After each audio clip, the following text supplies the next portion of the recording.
Well, actually, pangalawang show ko pa lang ito sa Mo. And the first one, I think that was matagal na siya eh. So yung usual na yung ginagawa ko ng time na yun is works na parang may referential or figurative. Nung nabigyan ako ng opportunity to show again here, naisip ko na talaga na mag-work with video cause video and non-figurative, non-referential art. I mean, nakaset na talaga siya na yun yung gagawin ko. And nakakatawa nun is, naset tong show na to nung ano pa eh, nung pandemic pa. So, na-delay lang ng na-delay. Pero nag-stick ako dun sa idea na yun. Kasi the space itself, I think, is conducive for this kind of work eh, kaysa sa painting, I guess. Parang mas maganda siya for video work or installation work. Nagkaroon din ako ng konting, I don't know, maybe let's call it a crisis, creative crisis. Because usually yung themes ng aking work is, you know, cinematic, figurative, narrative, parang ganun. I'm drawn towards forms that are abstract and geometric.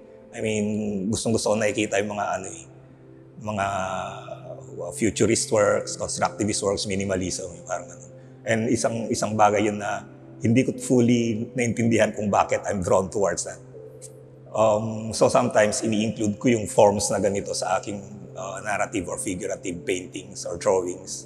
Pero ito yung first time na talagang ganun talaga siya. I mean, hindi siya parang element lang ng sinalpak mo lang at kinulage ko lang sa isang painting, parang ganun.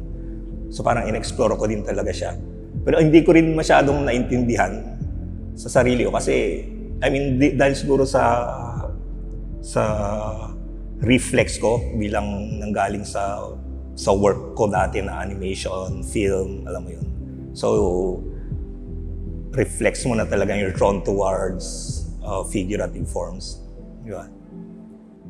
Nung nagkaroon ako nung parang crisis na yun, yung kine-question mo yung practice mo, di ba? So parang ang solution ko is, well, kailangan ko pa rin, dahil I'm working artist ako, kailangan ko pa rin talagang pumasok. Alam mo yun, pumasok para magtrabaho. In this case, pumasok sa studio mo para magtrabaho. Pero minsan parang wala ka ng uninspired, di ba? So, ano ba yung bare bones basic na gagawin mo sa studio mo? So parang nagbalik din ako dun sa the idea ng basic gagawa ka, di ba? Parang, sige, balik tayo sa basic forms. Balik tayo sa basic na gestures. Well, ang ganda rin kasi na i-document to in a self-reflexive way not in a documentary style na parang form, but rather nung magmamanifest dun sa form itself. So parang animation siya na parang hindi siya time-lapse eh, parang frame by frame. Parang gusto ko rin tanggalin yung sarili ko dun sa image.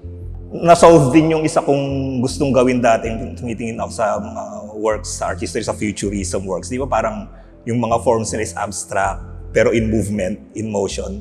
So may tradition talaga doon, may mga nag-attempts na rin immediately after those paintings na nagkaroon na ng moving images, mga earlier experimental na filmmakers. May mga nag-effort talaga din na gumawa ng abstract na So parang iniisip ko, maganda pa rin i-continue yun eh, yung tradition na yun. Na parang paggalawin natin nga itong mga basic forms. So ayun, parang, pero at the same time, parang na-connect ko din dun sa idea na papasok ka sa studio mo, magtatrabaho ka, gagawa ka ng routine mo. So, ang animation kasi napaka-routine din yan eh, na parang frame by frame by frame. So parang kinakapture mo yung process in time, di ba? So pasok siya. So parang in a way, self-reflexive din siya na work. In a way na parang a meditation dun sa basic na ano ba yung pinaka-minimal na gagawin mo para magkaroon ka ng practice, di ba? Yung isa doon, yung isang painting, yung black. So yung process actually nun. Yung kasing minsan yung may makikita tayong painting na let's say geometric forms, parang ang boring naman, wala naman siyang nailagay na napagod ba siya. Alam mo yun yung process, hindi natin naisip na lahat naman may process eh. Di ba? Parang i-frame by frame ko kaya na i-shoot to, di ba? Parang, ayan, yan yung work. Yan yung work na nilagay ko, di ba? So, the work itself is the process of making that circle lang na gano'n. Pero meron ding isa pang theme na gusto kong i-solve na parang napag-usapan namin dati ni Gary Ross Pastrana na parang di ba pag nagka-capture ka ng image digitally, yung bigat niya na-translate kung gaano ka-detalye, kumbaga kung ilang megabytes siya, di ba? So kung mas madaming detalye, nature, madaming puno, madaming leaves, so mas mabigat yun kesa sa isang itim lang na picture. So parang, paano kaya na gagawa ng image digitally? Nag-stick sa akin na gagawin ko nga ito ng work.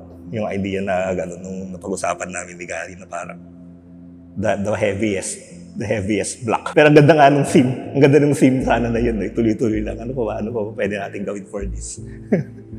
For this prompt. Parang, I mean, yun din, parang yung nasabi ko yung prompt na word, di ba? Parang, ngayon kasi parang sa world ng AI, nasa prompting na ngayon yung paggagawa ng image eh. So, hindi rin siya pero parang nilubuhay na natin yung mga conceptual ideas noon, di ba, sa art history. Na parang may prompt ka lang, yun yung gagawa ka ng conceptual framework mo. Tapos gagawin mo yung prompt na yun. So in a way, pero at the same time, nung yung prompt ko nga na gagawa ko ng video works, papasok ako sa studio, di ba? So, isang frame for this certain period of time, magdadagdag lang ako. Pati yung objects yung repetition niya na ganun. Iniisip kasi kung hindi rin siya pala ganun kasimple. Kasi pwedeng matrivialize yung work mo pag paulit-ulit na lang na ganun din eh. Kasi madami ring yung mangyayari na small differences. Andun parang in between those process, yung mistakes, yung parang ganun. So parang I guess yun din tingin ko yun yung isang impetus ng creativity na parang makahanap ka out of your boredom ng kakaiba. Mukha siyang impersonal, pero personal siya actually kasi parang nagsa-search nga ako dun out of that crisis, out of those doubts, parang ganun. So, balik lang ako. Sabi nga, yung katulad ng sinulat ni Koke na i-recalibrate mo yung studio practice mo. Yun yung theme actually ng show na to.